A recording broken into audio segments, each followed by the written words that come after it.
मित्रों नमस्कार। आज का टॉपिक है गाल ब्लेडर स्टोन्स, जिसको पित्ताशय की पथरी भी बोलते हैं आम भाषा में। पित्तास्मरी इसको कहा गया है। इसके रोगी आजकल समाज में बहुत ज़्यादा देखे जा रहे हैं और लोगों को ये समस्या होती है कि वो सोच में पड़ जाते हैं कि इसके लिए ऑपरेशन कराया जाए कि ना कराया जाए। ऐसे कोई देसी इलाज मिल जाए जिससे उनकी पथरी गल जाए और वो ऑपरेशन से बच जाए।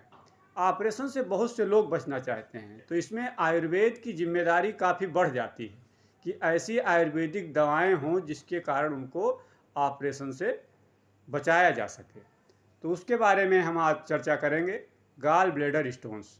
अब पहले इसके बारे में ये जानना जरूरी हो जाता है कि ये गाल स्टोन्स होता क्या है। ये कलेक्शन होता है कोलेस्ट्रॉल का गाल ब्लेडर के अंदर, और चाहे बाइलरी डक्ट हो या बाइल डक्ट हो, उसके अंदर अगर कोलेस्ट्रॉल का कलेक्शन हो जाता है तो ये स्टोन्स बनने लगते हैं। अब इसके लिए अलग अलग टर्मिनोलॉजी यूज की गई है। अगर गाल ब्लेडर में है तो उसको क्या कहेंगे, बाइल डक्ट में है उसको क्या कहेंगे। ये जो मेडिकल के स्टूडेंट हैं उनके लिए काफ़ी महत्वपूर्ण हो जाता है। जैसे जो गाल ब्लेडर में स्टोन्स होती हैं उसको कोलिलिथियासिस बोलते हैं, और जो बाइल डक्ट में होती है उसको कोलिडोकोलिथियासिस बोलते हैं।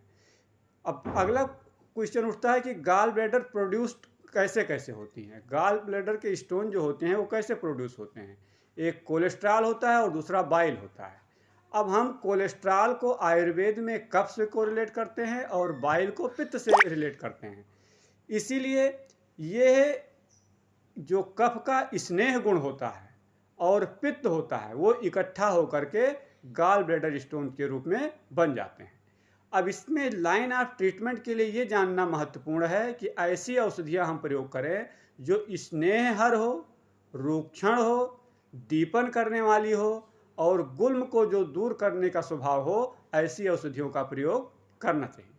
अब गाल ब्लैडर स्टोन्स जो होता है ये अधिकतर महिलाओं में देखा जाता है।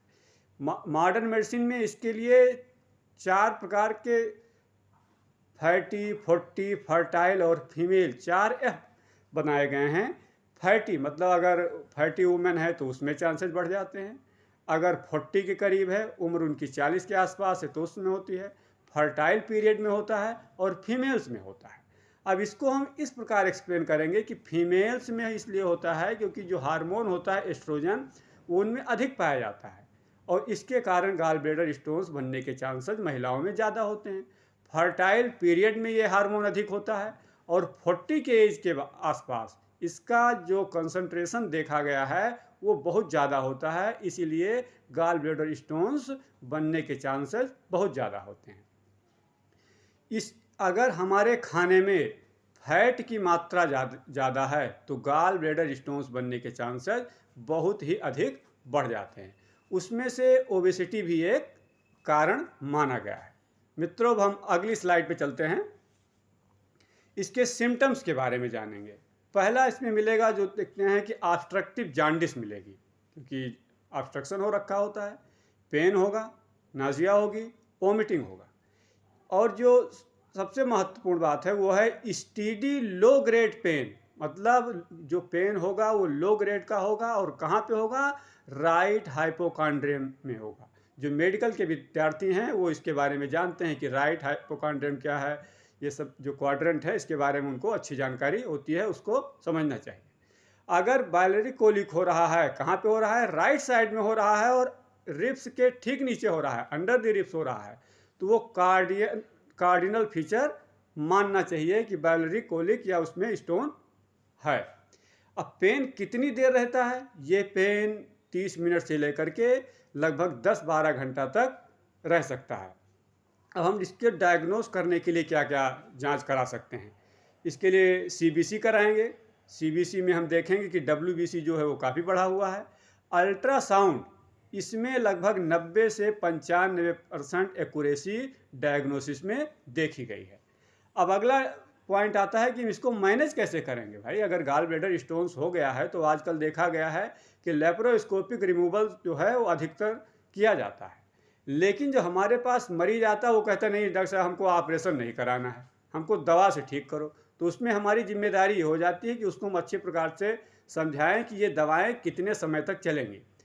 आयुर्वेदिक दवाएं हैं वो लगभग 6 महीने से लेकर के 1.5 साल 2 साल तक करनी पड़ती है, और उसका असेसमेंट जो हम करते हैं हर 6 महीने के बाद एक अल्ट्रासाउंड करा करके देखते हैं।